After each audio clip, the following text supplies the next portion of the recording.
எங்கோ யாரோ எதற்காகவோ எதையோ செஞ்சு வாழ்ந்துடணும்னு நினைக்கிறாங்க. அப்படிப்பட்ட கூட்டத்தில் நானும் ஒருத்தன். இந்த உலகம் எனக்கு என்ன கற்றுக் கொடுத்தது அப்படின்றத விட நான் என்ன இந்த உலகத்துல இருந்து கற்றுக்கிட்டேன் அப்படின்றது மிக முக்கியம். சாதிக்கணும்னு நினைக்கிற ஒரு சாதாரண மனுஷன்னா சாலையை கடக்க முயற்சி செஞ்சுட்டு இருக்கிற ஒரு நாயோட வழி எனக்கு தெரியும். சினிமாவில் வர்ற மாதிரி திடீர்னு என்னுடைய வாழ்க்கையும் மாறிடும்னு நினச்சேன்.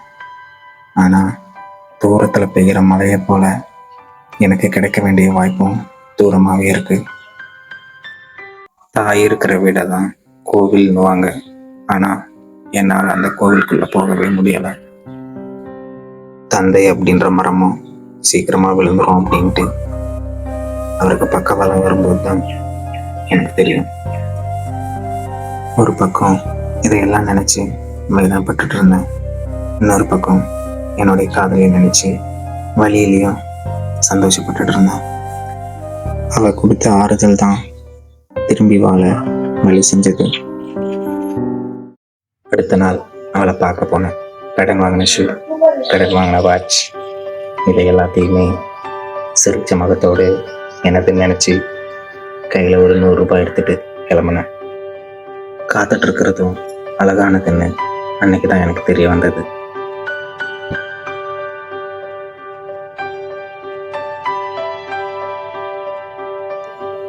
எனக்கு பெருசா எதுவும் பேச தெரியாது.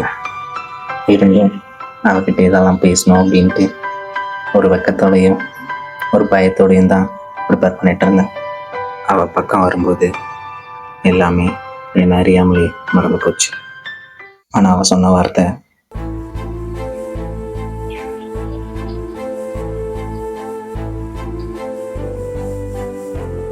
திரும்பி அவளை டிஸ்டர்ப் பண்ணக்கூடாதுன்னு தோணுச்சு.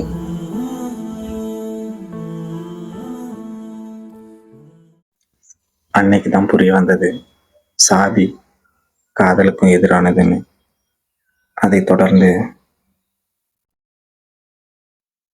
தந்தை அப்படின்ற கிளையும் இவ்வளோ சீக்கிரமாக முடிஞ்சிடும்னு நான் எதிர்பார்க்கல.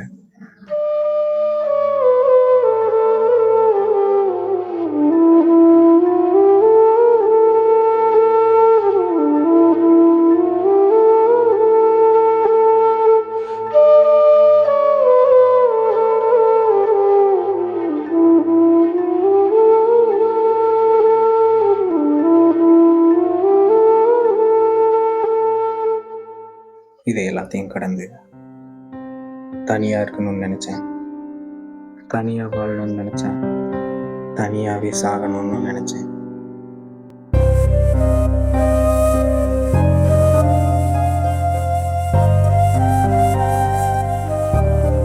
காதல், குடும்பம், கனவு, இது எதுவுமே இப்போ என் கையில் இல்லை. பூமின்ற பள்ளிக்கூடத்தில் நிறைய மாணவர்கள் படிச்சுட்டு இருக்காங்க. எனக்கு மட்டும் நிறைய பாடங்கள் கற்பிக்கிறாங்க. நானும் அதை கற்றுக்கிட்டு தான் இருக்கேன். நேரத்திலே நானும் செல்ல வேண்டும், வழி போக துணையாய் அன்பே வாராயோன்னு அவளுக்காக நான் எப்பவுமே காத்துக்கிட்டு தான் இருப்பேன்.